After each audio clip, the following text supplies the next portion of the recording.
Greetings and welcome to the latest edition of the Entheogenic Evolution podcast. As always, I am your host, Martin, and I'm very happy to have you with me today, as I am joined for a very special episode by the newly married Greg and Jenna Lake, discussing their newly founded Church of Psilomethoxin. And if you haven't heard of Psilomethoxin, it's kind of making the waves out there. It's creating some buzz, and it is basically, it's something quite new where you feed 5-MeO-DMT to psilocybin mushrooms, and then they do not produce psilocybin. They produce psilomethoxin, which is a 4-hydroxylated 5-methoxy dimethyltryptamine. So it becomes an edible form of 5-MeO-DMT. And we talk all about it, and we'll get there in just a minute with a three-way conversation with Greg and Jenna. Just to let you know, there were some audio issues during our recording, so I'm doing what I can to even things out and correct some audio bounce back that we got here and there and some other artifacts. But otherwise, it's a great interview, and I'm really looking forward to sharing it with all of you here on the podcast today. But first, a few quick thanks. Of course, I would like to thank everybody who wished me happy birthday the other day. I am now officially 50 years old, so there you go. And for everybody who took advantage of my free album giveaway for reverse birthday present of giving out my album, The Pure Energy of Unconditional Love, thank you for the comments and the feedback that people have issued to me in listening to the album and enjoying it. I hope you enjoy the album, and thanks so much for taking advantage of my free music giveaway. Of course, you can find my music over at Apple Music, Amazon Music, YouTube Music, Spotify, all the places, and of course at martinball.bandcamp.com. Also, thanks goes out to Wes, Peter, and Nick, all of whom made PayPal donations in support of the Entheogenic Evolution podcast over this past week. If you'd like to support this podcast, just stop by my personal webpage at martinball.net and use either the PayPal link at the top right of the page or the link over to my Patreon page, patreon.com/martinwball, and sign up at the monthly support level that best suits you and your interests and level of support. And also, I'd like to remind you that I am available for 30, 60, and 90-minute consultations to help you integrate your entheogenic experience. If you'd like more information about that, just stop by at nondualentheogenicintegration.com. Okay, so those are my quick announcements for this week. Let's go ahead and get into the interview with Greg and Jenna Lake. Just to let you know, I did mention that we did have some audio issues, and apparently I was hooked up to the wrong microphone for myself for my part of the interview, and there definitely is a difference between Jenna and Greg's volume level on their side, but I've done what I can to, even that out here for all of you in the listening audience. And also, just so you know, Greg's name is also George. It's George Greg Lake, and I do kind of alternate between calling him George and Greg throughout the interview, but it's the same person, and it's in part it is because we were on Skype and it has his name listed as George, and I'm just seeing that and I'm calling him George, but he tends to go by Greg, so that that's on me. I call him George several times, and I call him Greg a few more times. But generally, he goes by Greg. Of course, you want to find out more about psilomethoxin, you can go to psilomethoxin.com. So it's psilomethoxin.com. Okay, so here's our conversation. Hope you enjoy, and I'll put a little bit more of my new music from The Pure Energy of Unconditional Love at the conclusion of our interview today for you to enjoy. So I am welcoming on to the Entheogenic Evolution podcast, George and Jenna Lake, and they're here today to talk about the Church of Psilomethoxin and Psilomethoxin, and all the wonderful things that are developing there. And I've got a number of items on my agenda today that I want to cover with these two beautiful individuals. First is I just want to give a little full disclosure. It's about 15 minutes ago, I popped a couple of those psilomethoxin capsules, so we're going to have some real-time reports happening on the podcast today. And I also did an experience a little bit earlier in the week last week, which we could talk about if we feel like. And next item on the agenda is I wanted to say congratulations to both of you because you guys just got married. So let's start there. Yeah, thank you very much. Yeah, we got married October 8th, a small intimate ceremony with a lot of our friends within our medicine community. And then the next day we rolled right into a daytime Wachuma ceremony, and it was very beautiful. We're very blessed and grateful for everybody who came, and it couldn't have been more, I couldn't ask for more. Mm-hmm. Well, fantastic. Well, congratulations to both of you guys. Where I wanted to start here after congratulating you guys is, George, you've been on the podcast before, so I'm going to ask you to reintroduce yourself. But first, I would like us to go over to Jenna, and let's spend a little bit getting to know Jenna because Jenna has not been on the podcast before. So I would just love to invite you to introduce yourself, tell us about whatever you want, how you and George met, how you got into this area, let's get to know you first. Let's start with that, please.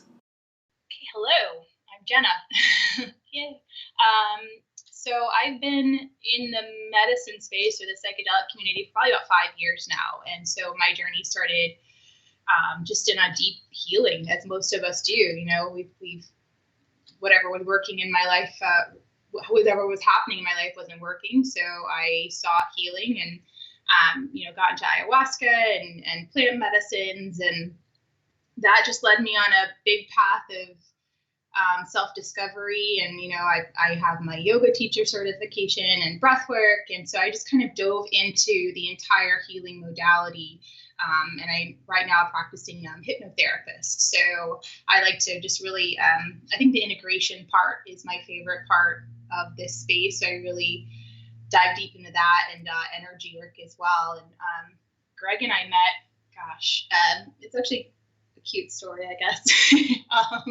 So my best friend was actually dating his business partner, and we had been Facebook friends for years. And so I met his business partner at a mushroom ceremony, and I had just sworn off men and was just completely, dedicated to, just working on me and just figuring out life and all that fun stuff. And like, oh, you should meet Greg. And then come to find out he lived like an hour away from where I was born, even though I was all the way across the country. And we just had a lot of similarities and everything in synchronicity. So we met, and that's probably the end of the story. We just right away, I know you. Did you tell him that you wrote a book? Oh yeah, I wrote a book, and I'm writing my second one right now too as well. So that's fun. Yeah. Well, what's your first book? So my first book is called Messages from the Universe, and that really is the culmination of my journey of like learning about how to be a successful human, I guess. Boundaries and energy and personal responsibility, which is a lot of what my second book is taking ownership of your life and how that whole process works. Because I found, in the spiritual community, we see a lot of the end results of people, and they're happy and they're healthy. Okay, well, like, where's the dirty, messy part? Like, I see you at Z, like, how were you when you started at A? Like, what did you have to do to get to Z? And so it's kind of like that whole messy journey. It's a beautiful journey, but it's one of, just being mad and angry and joyful. And so just that all rolled into one story. So I've had a lot of fun with it. Yeah. So when are you expecting to release your second book? Hopefully next year. Yeah, I'm this one has been a challenge just because I'm diving into a lot of the messy emotions that were involved. So I'm having to just kind of pause and be like, all right, let me just take a moment before I get too deep into this one. This one's more a little bit personal than the first one. So hopefully I'll be able to push through it by the end of this year and early next year. Okay, great. So you guys are in Florida now, is that correct? Yeah. Yeah, and George, you were from Texas originally, is that correct? I'm from Texas originally, and then, when I first started in the space, when we talked last time, I was living in Baton Rouge, Louisiana, but obviously I met her, and the decision was made that it's best to be out here, so here I am. Are you guys in hurricane zone at all? Luckily, we missed the last two. And funny enough, we were traveling both during these last two. So I guess the hurricane did not want us to be in the state at the time they visited. But no, we're like an hour north of Tampa. So luckily, we just got rain, which is grateful for us and terrible for the people that did get hit a little bit farther south from us. Yeah. Okay. Well, thank you, Jenna. Appreciate you sharing a bit of yourself and what you've been working on and continuing to work on and express. And Greg, if you would just want to reintroduce yourself to the podcast listening audience, I think it was almost a year and a half ago, I think, that I had you on for talking about entheogenic churches and the law as regards entheogenic sacraments. So, yeah, whatever you'd want to do to reintroduce yourself to the podcast listening audience. Okay, yeah. My name's Greg Lake. I'm I guess, semi-retired trial attorney and appellate attorney. And as Martin stated, now I specialize in helping people, enshrine their rights under the religious freedom laws through creating structures and internal documentation for entheogen-based religious practices. I've specialized in that for about 3 years, worked on close to 60 projects across the country. And in that amount of time, I've also written 3 books. My first book is Psychedelics and Mental Health series, Psilocybin, published it June 2020. And that is a compilation of all the mental health research with commentary, throughout time up to February 2020. My second book, The Law of Entheogenic Churches in the United States, that came out, I guess, March 2021. It's just a foundational text about the Religious Freedom and Restoration Act and state law and kind of the inner workings and basic understandings of the religious freedom laws as it relates to entheogen-based religious practices. And then my third book, which came out January or February of this year, is a very, very deep dive into the definition of religion under the First Amendment in light of the sacramental use of entheogens. Kind of a pull at the research and the new historical data that we have about how ancient and widespread these practices were, and kind of a commentary on, what that means for us as being defined as a religion moving forward. To date, I'm still doing church work, but I've now taken a position as a co-founder and lead oracle of the Church of Psilomethoxin, which has been where a lot of my energy has been going. Just blessed. I love all of it. Yeah, well, I'm a little bit embarrassed to say that I don't have copies of any of your books, so I can't ask you specifically about any of the passages in the books. We're going to have to correct that. I will send you the PDFs. Yeah, no problem. I'll send them to you tonight, brother. Excellent. But just to kind of develop on that theme a little bit more before we get into the Church of Psilomethoxin, it does seem like things are moving rather rapidly in this area, that there's a lot of people that are looking to develop entheogenic churches. And so I wondered if you could just maybe encapsulate as best you can what you just stated about the third book, about what is the definition of religion under U.S. law and the Religious Freedom Restoration Act. So where are we at on that question as a culture and society, legally speaking? And that's a very good question. And, the exact definition or test used by the courts to define these things vary. For instance, the Ninth Circuit out there where y'all are at has a very lenient standard for what constitutes a religion. Most of my work revolves around kind of the harder test, right? Because when I'm working with people, I want to use a little bit of the more comprehensive and strict standards to help structure their stuff. So that way, worst comes to worst, we know we have a good case under this, harder or more comprehensive test. And so with that being said, there's really no exact definition for religion per se, but there's a case out of, Wyoming, out of all places, a district court case out of Wyoming called the Myers case back in early 90s that really what we say is the penultimate religion test. And all it is a list of 14, 15 factors for the court to look at, right? And so these factors are not dispositive in and of themselves, and some of them look at the substance of the beliefs. Other factors look at what we call accoutrement, which are outward manifestations of religion. Because to a large degree, The religion test at its heart is religion by analogy, meaning that the courts pull markers and points of reference from other established religions to help boil down the different factors that they look at. So a lot of my clients, I tell them, people ask me all the time, for instance, do we have to charge a membership fee? You have a membership application, all this stuff. And, for me, yes, that's best practice. But at the same time, there's tons of churches in this country. You can walk in any Sunday, sit, watch service, take communion, walk out, never have to fill out a document. So it's always important to remember, what other established religions are doing, because one thing that is good about it is that it's not a double standard, right? But as it relates to entheogens, I've boiled down all the research and case law that I've read basically to this. It's that, we hold these specific substances out as sacred, okay, and that we believe that they can effectuate primary religious mystical experiences. Within that experience, that is where we find our ultimate specific general life questions, answers to those questions, past, present, future. No different than people consulting a holy book for those things, right? Here, we're actually consulting these alternate realms and dimensions for the same kind of guidance that holy books provide. And then more importantly, that we all agree that this certain ritual or ceremony protocol is best tailored to try and effectuate these experiences with people. And the reason why integration is so important, I tell people all the time, is because fundamentally, pastors or other religious leaders who work with a holy book do the same thing integration providers are doing.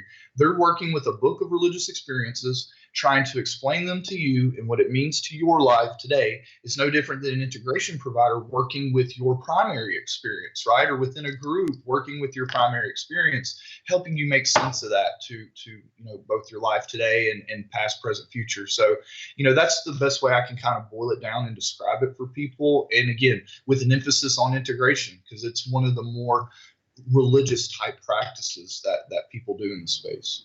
Yeah, interesting. So, Jenna, I want to turn to you again for a moment here. So, obviously, Greg is coming from a very legalistic standpoint, as a lawyer, and you've already mentioned that you kind of entered into this space through personal healing, transformation, yoga, self-inquiry. So we're going to be getting into talking about the Church of Psilomethoxin, but how has that sort of movement and transition been for you as someone who came at it from a different angle, other than being a lawyer and looking to establish something that could be legally recognized?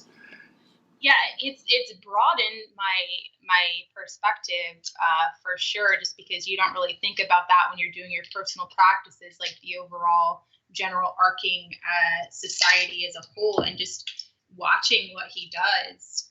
And listening, I get a front row seat at everybody that he talks to, and all of the different churches that come to him.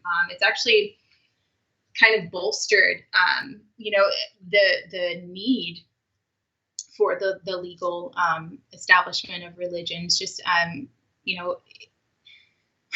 guess it's kind of put my perspective is like, you're practicing religion whether or not you file for a church. Your religion is your personal practice and your belief.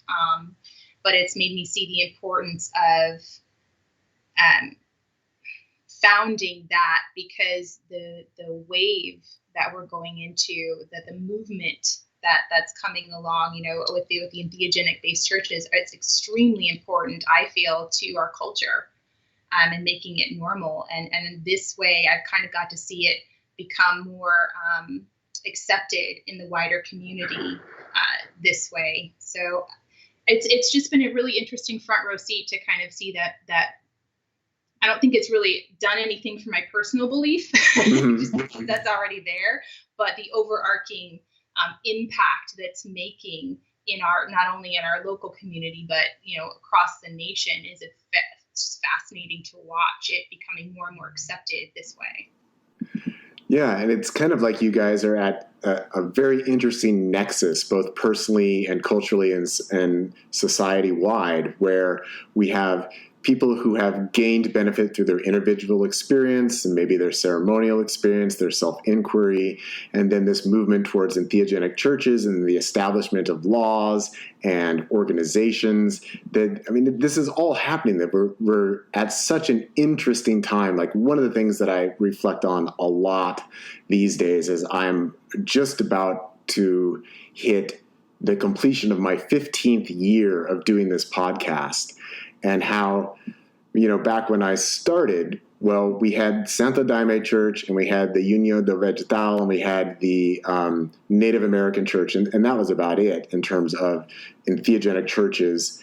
And there really wasn't much discussion around all of that. But now, here we are 15 years later, and this is, to use the term intentionally, it's mushrooming around the country of this development of above board, public, open entheogenic churches, and people looking to claim their constitutional rights to have access to these sacraments. And it's just fascinating to been able to watch all of this develop and see what is happening culture-wide and society-wide. And of course, it's also global as well. It's not just here in the United States, though. Of course, when we're talking specifically about laws and constitutions, we're talking about the United States. I'm wondering,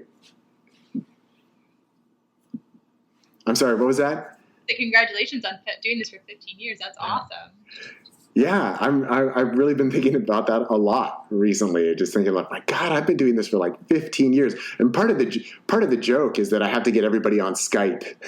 Because I started doing this podcast with Skype, and I like to tell people, like, look, back then in 2008, I bought this $20 program that attaches to Skype, that records audio and video and does a really excellent job of it. And it has had free upgrades ever since I bought it 15 years ago. So everybody else has moved on to Zoom and other these paying platforms. I was like, I'm still on Skype, man, because it still works just fine. So come to Skype and let's have a talk.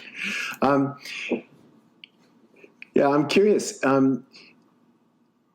It seems like this is happening kind of throughout the United States, but in terms of people who are coming to you, Greg, for asking for assistance in setting up a legal entheogenic church, do you find that this is happening more regionally, or is it seem to be more universal? Like, what are you seeing at this point?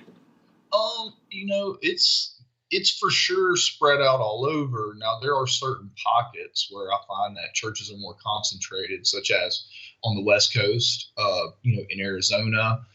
Texas has a huge population of entheogenic churches, tons in Florida, a few sprinkled out throughout the North. And again, these are just ones I'm aware of. There's probably tons that I'm not aware of, but tons on the northeastern seaboard, which, believe it or not, have very good religious laws up there, state laws.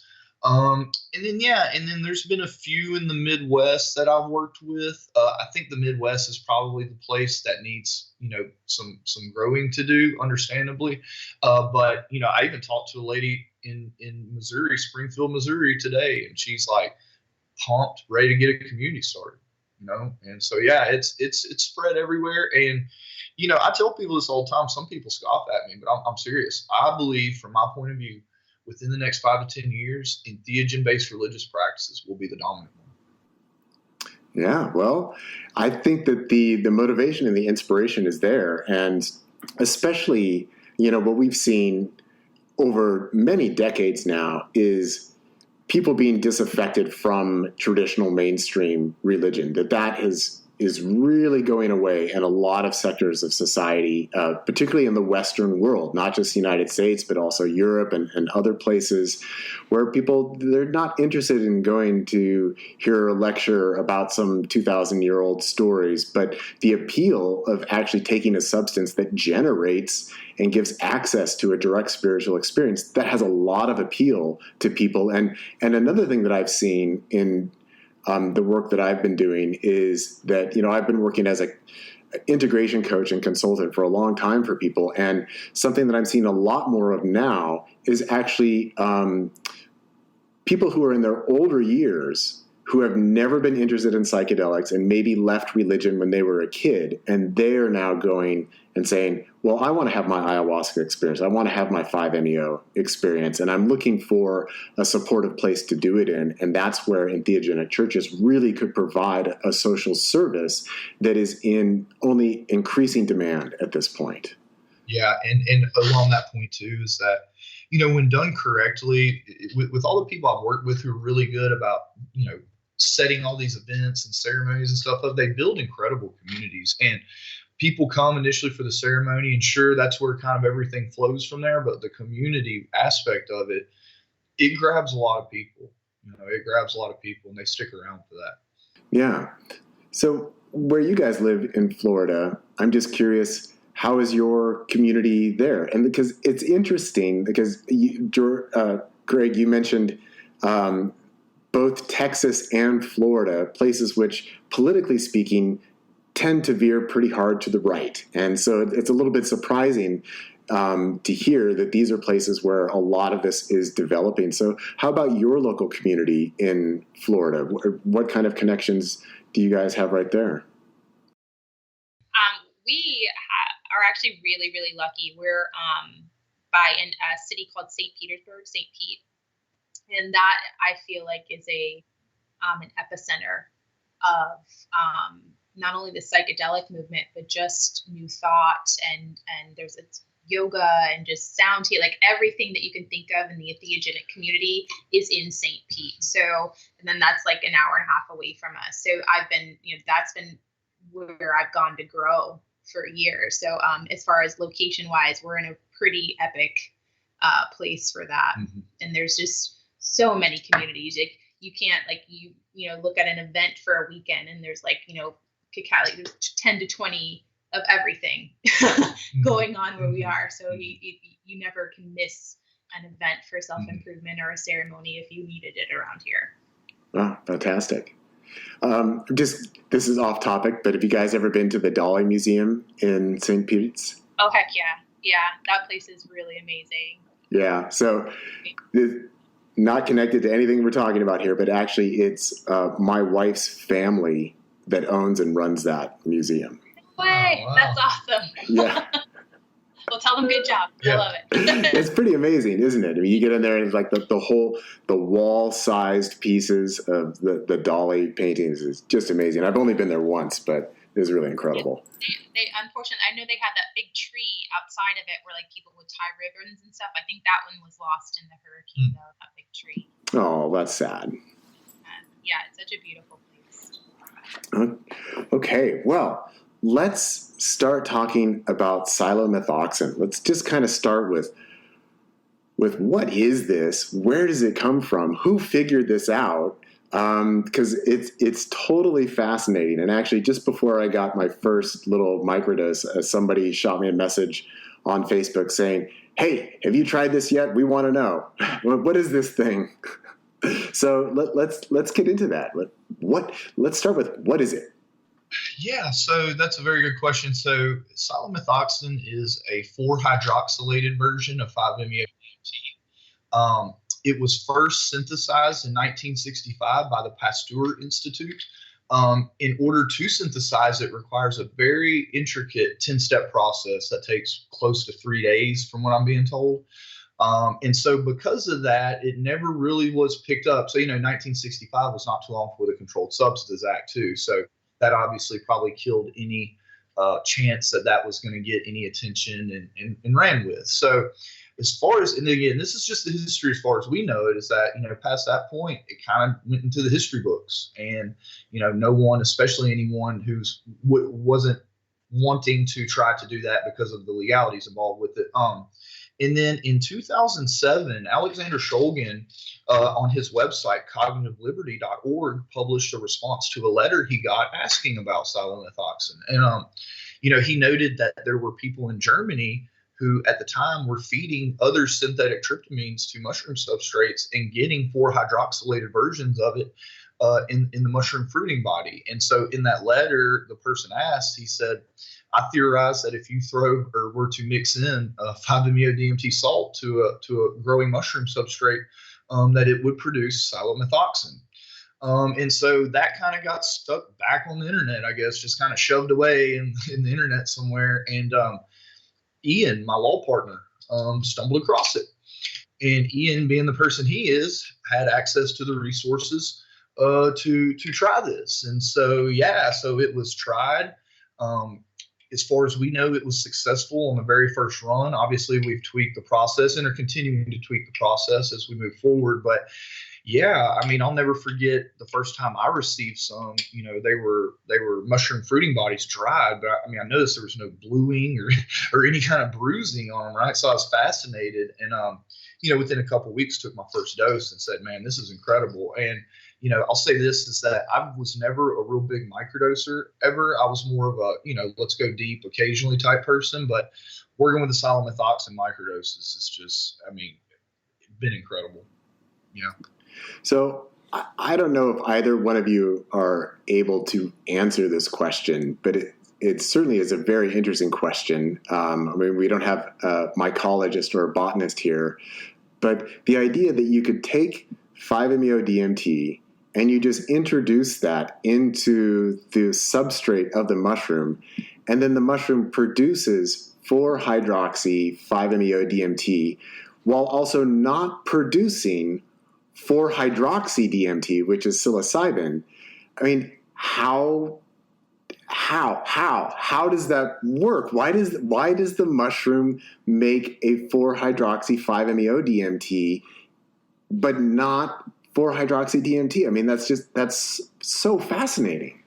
And so that's a very good question. And look, I am no chemist or bioscientist or anything like that, and Ian could tell you a lot better than I could his theory behind it. But boiled down, it's like this. The mushrooms see the 5-MeO-DMT as food, and the process for them to 4-hydroxylate the 5-MeO-DMT is much quicker and efficient than doing the synthesis into 4-hydroxylated DMT. And so because it's quicker, efficient, and actually feeds the process somehow, they choose to work with it. And now, when we first started, we had to gauge amounts of 5-MeO-DMT to put on there. And we did figure out that you have to saturate it to a certain level to make sure that it doesn't produce psilocybin, right? So there's that saturation level where, more times than not, there will be either none or very little psilocybin content in there.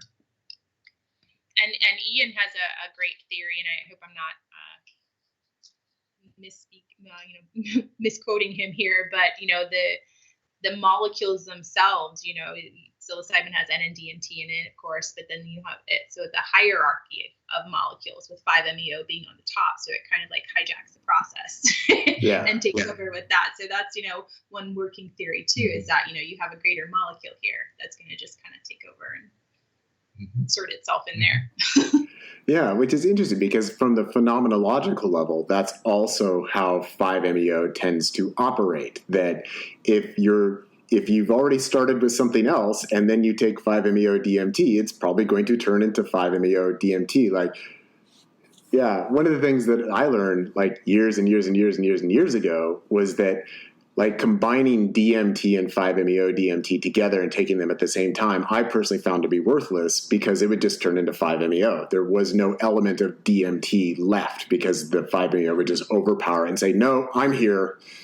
And then 5-MeO also does that phenomenologically for many people after having experienced it, where then they might go and eat mushrooms or drink ayahuasca and say, well, that was a 5-hour 5-MeO experience. It changes the nature of it. That's been my experience every time. I'm always back in that space. Yeah. All right. So now, through this amazing natural chemistry of the mushrooms, as you say, you have to hit that saturation point. Now the mushrooms, they're producing 4-hydroxy-5-methoxy-dimethyltryptamine. So it's growing in a mushroom, and yes, as I've seen, that they are gray, they are not blue. They're not staining because they don't have the psilocybin or the psilocin inside them, and you can use them like mushrooms. This is incredible. So we have this orally active form of 5-MeO-DMT through the 4-hydroxy. So when did you first get to experience this? So for me, a little bit over a year ago. So it kind of went like this: is that Ian discovered it, got some batches made, shared it with me, and shared it with some others who are also co-founders of our church and a bunch of other people. But we all tried it, and within a month, we got together and said, "Well, let's start a church." I mean, we didn't have any like original plans to like try to build it out big or anything like that at that time. But we went ahead and filed the church. But anyways, yeah. So my first experience, it just I noticed that it didn't give me like the weird kind of body load that psilocybin does. I noticed that I didn't have any real visual effects per se, but just felt extremely centered, and my mind was just still. I noticed that about it, and just feeling. For me, it's a completely energetic experience. Like it's just feeling the energy pulsating through the body, and in that, it just brings you into kind of this peaceful awareness. And, I'll say this, that like with macro doses, which for me, 1.5, 2 grams, I like to dance. When I dance on it, it's like, channeling energy through my body, but at the same time, it's cleansing me. I had a Kundalini experience last time I did this. It's purely energetic to me, but it has mental effects that can be subtle for some people, but especially for people who've been working with these medicines for a while, they can immediately pinpoint it and say, wow, it's like it brings you to that I am state where now in between, input and response is this filter where you can say, oh, okay, yeah, I don't want to put my mental energy here. Oh, this is good. Let me react to this. And just literally lets you be a gamer in the play the game of life, as Carla Ruck would say in Living the Law of One. It puts you on the big game board to play the small game board, so you're kind of up here in a higher frequency and better able to manage and move around on the lower game board of life down here. And Jenna, how about for you? What was your first introduction? Around the same time, a year ago, and we just kind of tinkered with it a little bit, and it wasn't probably until half a year ago that I started really like, oh, let me actually like sit with this and get to know it and play with it, and I like to call it the creation frequency that it puts me in. I like to play with energy, and I like to channel as well, and usually that has to happen. I can do it outside of medicine, but it's usually like on high doses of things, and I can pop right in back into that space with the microdose because it just opens up that channel without the overload of a big whole medicine journey as well. So for myself, it just kind of locks in that alignment. And same as Greg, if I'm moody, I know it's surprising, I never get moody, but so if I'm in a bad mood or just having like a down day or something, it can pull you out of it. And it doesn't stop the processing, but it takes the emotion out of the processing to where you can look at it from a different angle. You have to be in the emotion to deal with the problem. So I really like it for that as well. And pain management. I have had knee surgery, and so sometimes that hurts, and especially if we dance and move, and I like to do that. Sometimes I can't because my knee is hurting. I take that, and it's negligible as far as noticing the pain. So flexibility and just body movement, it helps a lot with that too. Much like as if I was in an ayahuasca journey or DMT, because I noticed for that too, like you don't really notice, your body is not your own sometimes, and what it's able to do outside of that. So it brings me back into that space too. Yeah. Well, let's talk a little bit about doses and amounts and experience. So I'll just start with myself. So I had a little sample.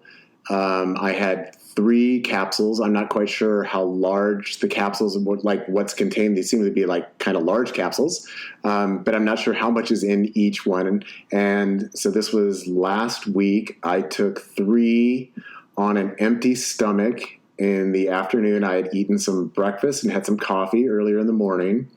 And so for me, about 20 minutes in, I started to kind of notice, okay, it definitely was not psilocybin, but it reminded me, of mushrooms in the sense that kind of like, okay, I'm feeling my hands are a little bit clammy and I'm feeling some sensations and some energies moving. And then I would say by about an hour in, it was like, okay, well, I'm in it. And so for me, what I wanted to do is I just went and laid down on my bed because I just want to just completely pay attention to this. I didn't even put on any music or anything. I'm just going to lie here and feel this. And I would say that the whole transition in was very smooth. And, I told my wife, I'm going to take a microdose. But actually, I would have described it that the 3 capsules, it was more than a microdose. If we're going by the idea that a microdose is something that you don't really noticeably feel, whereas here I could say, oh, yeah, I'm definitely feeling something. And it was interesting, around, I think, maybe an hour and 20 minutes in, there actually was a bit of a pop where suddenly all this energy went through my arms and my hands got very tingly and things just kind of opened up a bit, but kind of in agreement with what Greg has said, that I wouldn't describe it as overtly visual. That for me, 5-MeO has visual qualities to it, but it's very translucent. So it's very faint, it's very translucent, kind of an angelic glow of light around things. And then I would say, also what happens, my voice tends to alter. If I get too altered, my voice gets altered. And, so I just did a little, so how's my voice? I actually spoke out loud and was like, okay, I'm dropping down, but not too deep. So I can tell, I'm being affected that way. And I would say it was about 3 hours or so that I noticeably felt it. And then there were a couple hours beyond that where it's like, oh yeah, I'm just kind of riding the wave a little bit, but I wouldn't, like, nothing's happening, at that point, I would say. But it was, I would describe it as having been very smooth and very easy. And also, again, noticeably not like mushrooms. Because if I had taken like that amount of psilocybin mushrooms, I would be getting definitely some faint visuals and like, oh, there's some geometric patterns in the carpet and stuff like that. But that was not present. So that was my experience. Yeah, no, you hit the nail on the head pretty much. I mean, so just so you know, the larger capsules were 250 milligrams. And again, this is just a dried and pulverized mushroom fruiting body. So he took about 3/4 of a gram. And so that would be on the large end of, like you say, it's not a microdose there, I guess, getting into the macrodose land. But really the scaling with this is different than when we talk about psilocybin and stuff like that, I feel.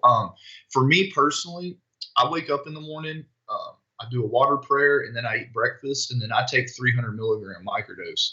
And that pretty much stays with me most of the day. Again, I don't feel intoxicated at all. I actually feel more above average. Like, it's hard to explain. It's just, it completely switches up my frequency. For instance, today, after breakfast, I got to working and forgot to take it. And several things came up and I started to get frustrated, right? But working with this medicine has put me way more in touch with my feelings and emotions. So I realized it real quick. And I said, well, let me take my microdose. And literally within 15 minutes, like, I felt it. I felt my energy shift. I felt a shift. I was like, okay, no, we're good. I can handle this. And so, yeah, I would say microdose anywhere between 150 to 300 or 400 milligrams. Anywhere the macrodose up there, we've had reports of people taking like up to 3 grams that were fine, had incredible journeys. They have reported that at higher doses, you get a little bit of light sensitivity. So if people do it, it's probably best to do it in a dim area or outside at night or something like that. But that was about the only negative thing reported. I mean, other than that, the people had both beautiful journeys. Both of them were able to work through some pretty deep trauma just on their own with it. And so, yeah. And lastly, I'll say is that, yeah, it's new. We've given it to about 2,000 people so far without incident, all good reports. But we are figuring out that people are slightly different on their tolerances, and it depends probably why they're using it, things of that nature. So we're just encouraging people in our church, like, hey, work with it, be safe, be responsible, but work with it and report back, because we're going to compile information and then publish it. So that way, new people will have a little bit better grip than we do right now on exactly kind of the dosing scheme and what to expect and things like that. Yeah. So when we're getting into the larger, more macro doses, I'm curious about reports from people who may already be familiar with rapid onset 5-MeO-DMT through vaporization and full non-dual absorption. I'm curious what people are saying on that. And so that's something I haven't had a chance to devote the number of hours it would take to go deeper with this particular mushroom.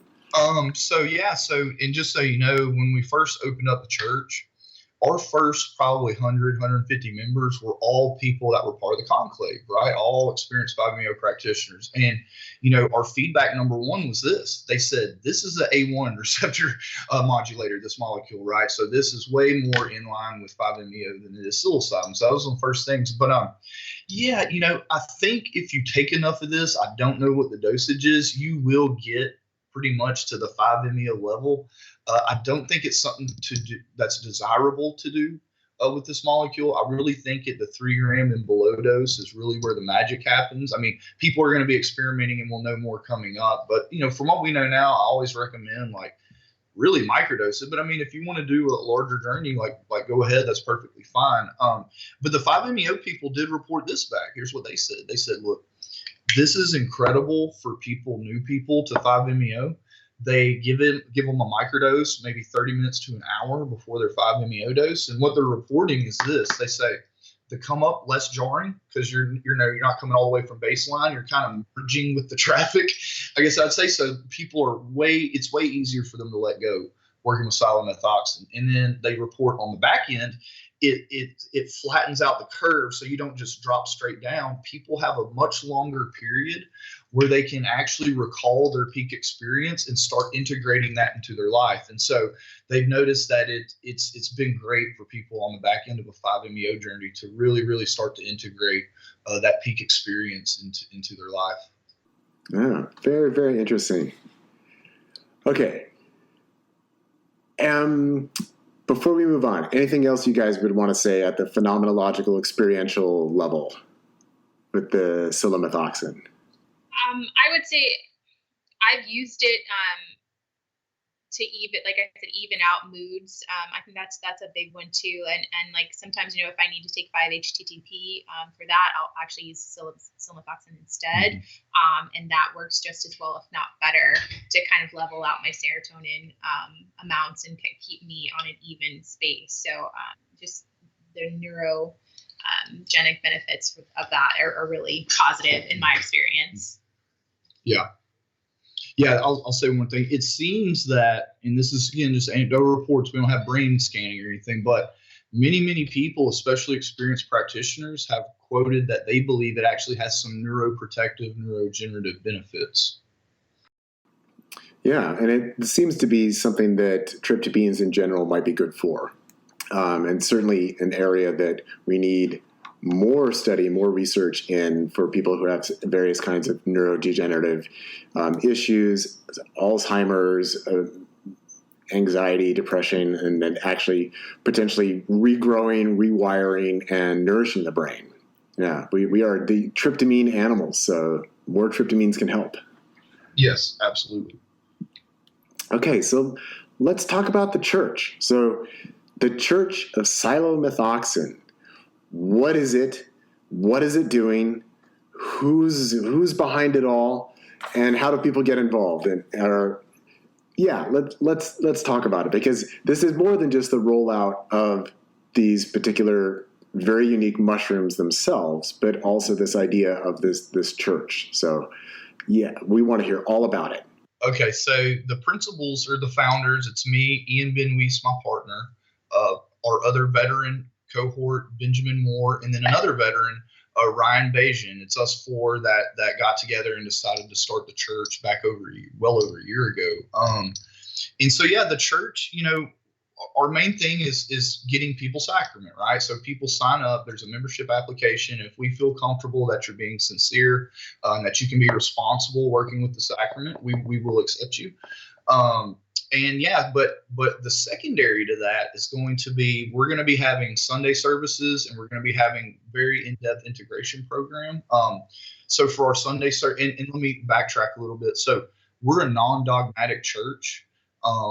we believe, number one, in the principle of cosmic unity, and we think that everything else in life will flow from that, right? The idea that all is one. So, but regardless, with that, right, because of cosmic unity, it's against dogma. We can't be dogmatic, right, if we believe in cosmic unity and the oneness with all. So our doors are open for all.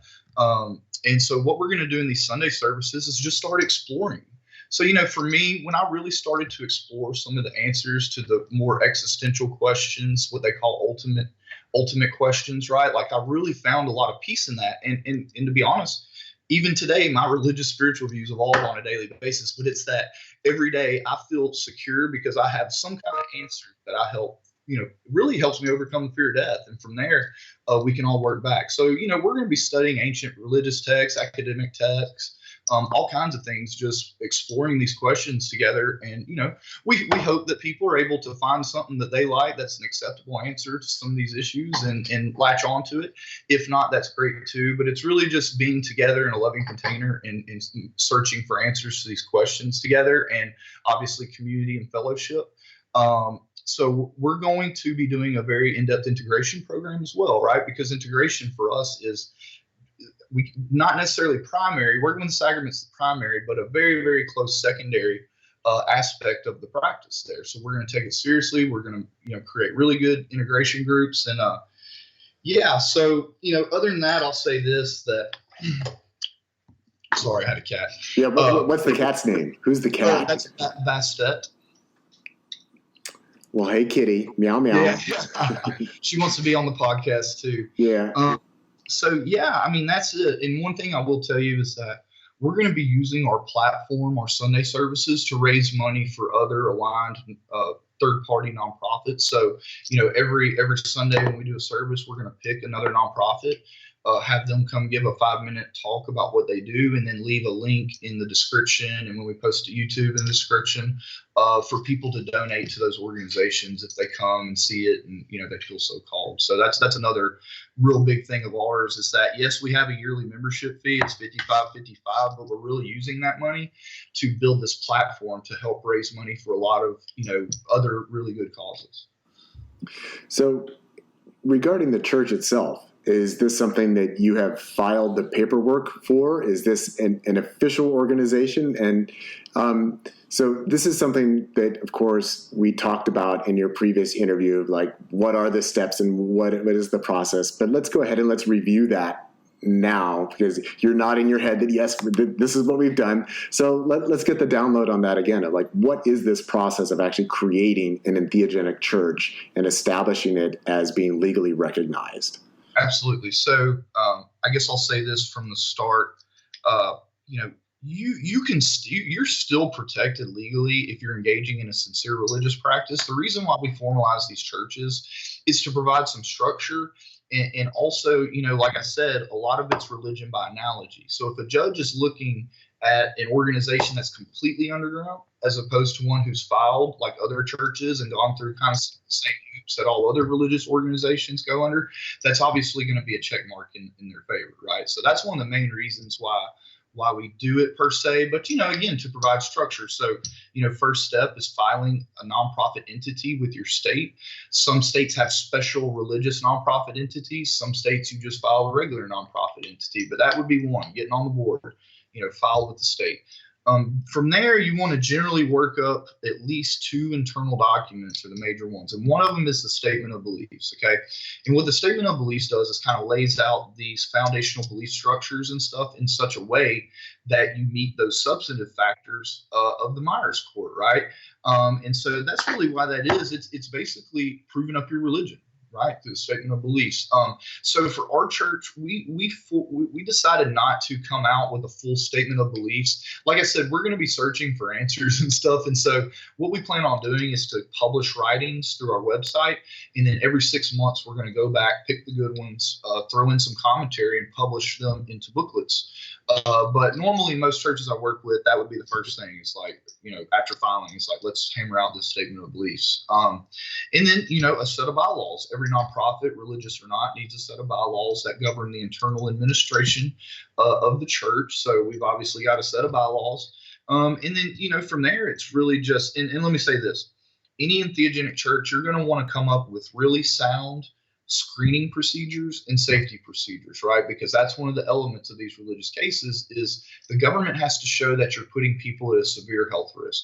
And as we know, the only real risk that we run here is one, people being contraindicated and not fit to sit, or two, not having a good controlled enough container where people go crazy and end up hurting somebody or themselves. So those are two things you want to document, like how you're going to screen people and actually screen them, and then how you're going to run your ceremony in such a way as to ensure that there's a safe, loving container there. And then, the last thing is really just basic, getting an EIN number and getting a bank account. And, once you've done all that and had your first board meeting, you're more or less ready to go, all other things being equal. So then, with your church specifically, I mean, you've mentioned these Sunday services, which doesn't sound like the consumption of the sacrament at that time. But will there be like services with consumption of the sacrament? And also, I mean, you've mentioned there's the website, and I know that there is the private group on Facebook. So that the internet networking of individuals who are sampling the medicine and giving feedback. But is there going to be an established building, a location where this then happens? Is that in the works or no? Yeah, very good question. So obviously right now we're online, we're digital. We're going to be doing online digital Sunday services and integration. As far as ceremonies are concerned, I think what our plan is at this point is that we're going to put together a ceremony facilitator course for people. And if they come and take the facilitator course, have a small fee for the certification, and then those people will be able to hold officially sanctioned, Church of Psilomethoxin ceremonies. Now we know, and there's nothing the church can do about it, that people are going to be working with other people with it, right? And we understand that, but anyone who's going to officially fly our flag, we want to make sure that they at least have some basic knowledge and protocols regarding serving, entheogenic sacraments. I'll say this too for everybody. Yes, we ship sacrament by the mail, but, yes, we have a church, but two is that this is not a specifically scheduled substance, right? And there is no data on it. So what we're going to do is we're going to integrate a research platform into our membership where members can download an app and anonymously sign up and give as much data as they want, right? And so then we're going to start crunching that data and start working some numbers through an independent third-party research company. So last thing on physical location, yes, I mean, we're based out of Austin. We don't have a brick and mortar just quite yet, but we are eyeing some different properties that we want to buy. That will be kind of home base, and then we'll film all of our services from there. We'll be holding events there and working to establish other locations like that across the country. Oh, so really sort of spearheading this effort. And let's just go back to a moment on this idea of the psilomethoxin. It's not a scheduled substance. It's not on anybody's radar. Is that why you chose to use this particular sacrament for the rollout, or is it because the sacrament itself is so amazing that you chose it? Yeah. Well, it was really because the sacrament was so amazing. That's why we filed the church within a month. You know what I mean? We said whatever, but we want to have a formal organization centered around the sacrament. You know what I mean? And so that's why we originally did it. And yes, it's not specifically scheduled. Now, as most people know, there's this thing called the Analog Act. Okay. Well, what does the Analog Act say? Well, the Analog Act says that, okay, if a substance is substantially similar structurally to a Schedule 1 and has the same or substantially similar hallucinogenic effects, then it can fall under Schedule 1 via the Analog Act. So obviously our position here is really on that second part, that, and you've experienced this, is that at a normal dosage range, this experience is nowhere near the intensity and depth of a 5-MeO experience. And if you remember correctly, the DEA recently backed off scheduling 5 tryptamines. Well, there was really 7, but the first 5, 3 of which I believe are substantially similar to 5-MeO. And Ralph Metzner even said that one of them was therapeutically the closest thing to 5-MeO he had. And so, with that signal from the DEA definitely influenced our willingness to really go through with it. Not that we weren't willing, but like it was kind of a synchronicitous event for us. And so, yeah, we feel confident, especially once we get the data, that there's just going to be no case to be made, you know? And so, yeah, that's where we're at, like on the legal status of it. Yeah. And it's such an interesting question of being similar to something else, or, you know, at the analog level, either from the chemical structure. I mean, because it's an interesting, almost philosophical question, like how different does a molecule need to be in order to be considered different, or how similar does it need to be similar? I see, Jenna, you want to jump in, so go right ahead. Well, I was going to say one more thing is that, you know, on the substantially similar thing,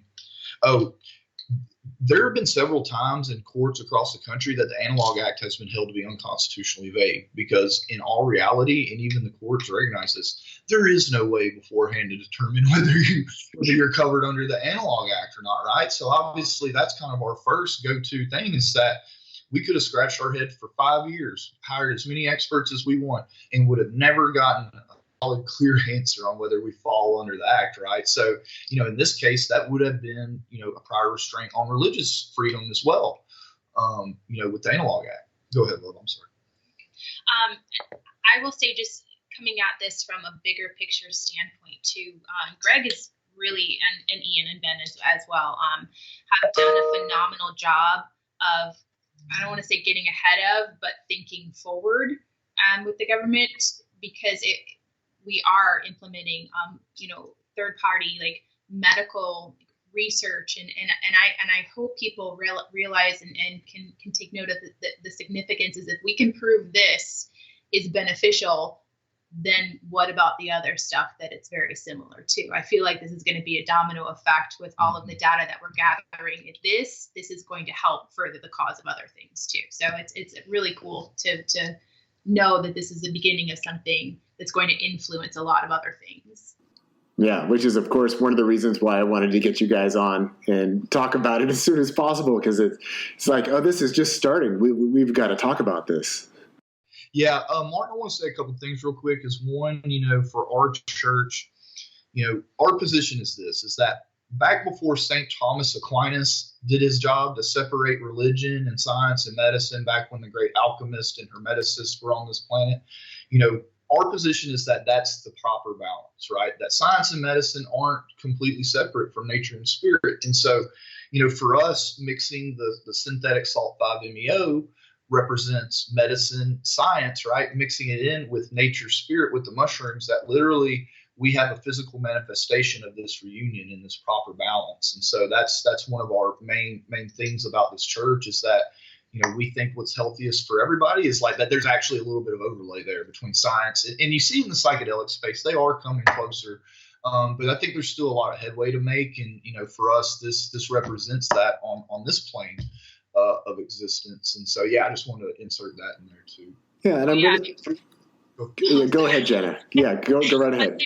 Hopefully, you know, we'll eventually come to realize that they're the same thing. They're just explaining it different ways. Mm-hmm. So, you know, that's our ultimate goal, is to get everybody to realize that. Yeah, well, I really love that. It hadn't actually occurred to me before that this particular mushroom sacrament is a combination of the synthetic and the natural. And I just think that that's really significant, because that's also what I feel is a rather artificial divide that we see in a lot of in the psychedelic community, of people like, no, it's got to be all natural, and if it's made in a lab, it's bad. And like, well, this was made in a lab and it's all naturals. And it's nice that it bridges that divide and kind of provides a window for people maybe to explore even why do we make these distinctions between the scientific and the spiritual, and the artificial versus the natural. And, you know, especially if we're going to that position, as you were saying, Greg, that, well, it all comes from one. It's all one. So why are we insisting on these divides anyway? And it's great that the church itself is not only going to be providing services and sacrament, but, as you say, collecting scientific data, and to use Jenna's words, of being very forward thinking, of thinking about how can we apply kind of everything within this arena to what's going to be taking place within the context of this church. So it's a very rich area of both experience and data, I think. Yeah, and from our church's perspective, is that the mind, body, and spirit are one inextricably intertwined complex, right? And that, judging people's spiritual progress can happen by monitoring their physical and mental health, right? So our position is that, what we're seeing on the mental and physical planes is really also a function of what's happening spiritually, because you can't separate them. So it's literally being able to track, and more importantly, the members being able to track their progress through this. Yeah. So let's go back to the Sunday services. How is that going to work? And this interview is going to be coming out after the first one. But let's tell us a little bit more about that and how people can join up. And I assume this is going to be something happening every Sunday, or what's the frequency? We're going to start out bi-weekly, Martin, until we really get a grip on it and get good at it. And then we're going to switch to weekly. Just right now with everyone's schedule, trying to line all that up every week right now, it's just untenable. But we are going to start out bi-weekly. And, the services are going to be like this. And it's called Sunday Sacrament Service. So we will have, if people feel called, no requirement, we'll have a blessing done for a microdose for whoever feels so called, kind of at the beginning. But, from there, we're going to do a 15 to 20-minute guided meditation by Jenna. And then, through the future, and I would love for you to come speak to sometime, but we're going to have a lot of different speakers. But I have started to work with, and who will be doing our first one is Pastor Chuck Crisco, who used to be a fundamentalist Christian pastor, who's now been working with Entheogenic medicines. And so he's going to come deliver, the bulk of our messages, for us. And, we find that compelling because, one thing is that there's a lot of ex-Christians coming to this medicine space, right? And we know that a lot of them probably feel some guilt and shame around the decision to, go with the devil or whatever you say. And it's like, and it is for everybody. Pastor Chuck's energy and demeanor is just so beautiful. And I just hope that people, people that feel some shame like that, I hope identifying with Pastor Chuck will help them overcome that, right? So, yeah. So how do people link in? How do they participate in these events? Oh, yeah. So so the website is www.psilomethoxin.com. We will be posting our links there on the website, but and then also if people join the private Facebook group, we'll be listing them there. And then and we're going to get wider with our distribution of the things as time goes on. But yeah, for right now, website there they can sign up to be a member. When it asks who referred you at the top of the thing, just put Martin Ball's podcast. And we'll know that you're listening. So, yeah, that's it. Okay. Tell me about the card.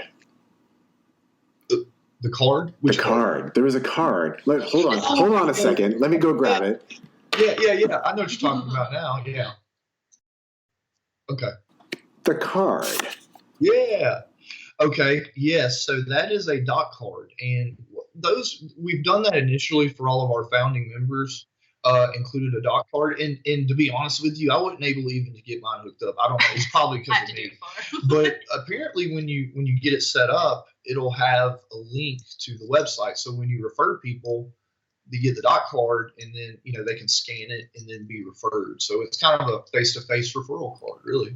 Okay, so for listeners out there, what we're talking about is, I got my sample of the Psilomethoxin, and it came with this little plastic card, and there's a pretty trippy looking toad on it, and he's got a few too many eyeballs, as tends to, be the case, and we've got some mushrooms growing out of him with some eyeballs, and then just one of these, I don't know what they're called, these little things that you take a picture of and it sends your phone.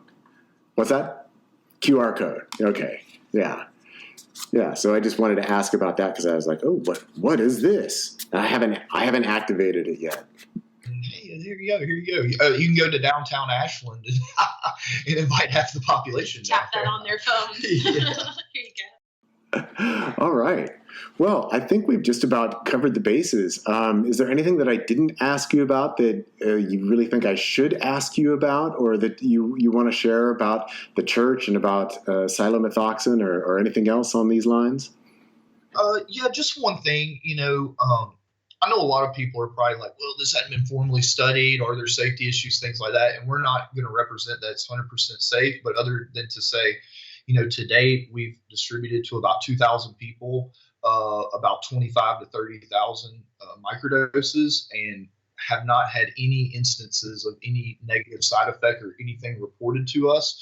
And so obviously when we do the research, we'll have some more hard numbers to give people, but just to let everybody know, and we bioassay, we sample every batch that we get before we send it out. So we're doing the best that we can with what we have right now, but we'll be putting some more formal numbers together for everybody. Yeah, and I would say just, working with this, I mean, myself, like 6 to 7 months, Greg, over a year, zero physical negative benefits. It's only brought about positive things. So I can safely say for myself and for Greg, like, we have zero worries about that. And for the church itself too, I know Greg touched on this a little bit, the universal consciousness, but a lot of our Sunday sacraments and in a lot of our integration, it's just bringing people back to their own power.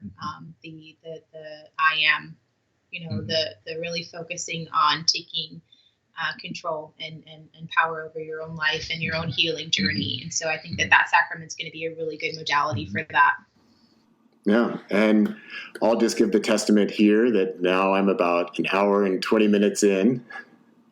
And I'm definitely feeling it, just so everybody knows that I can definitely feel the expansion. I can feel the energy.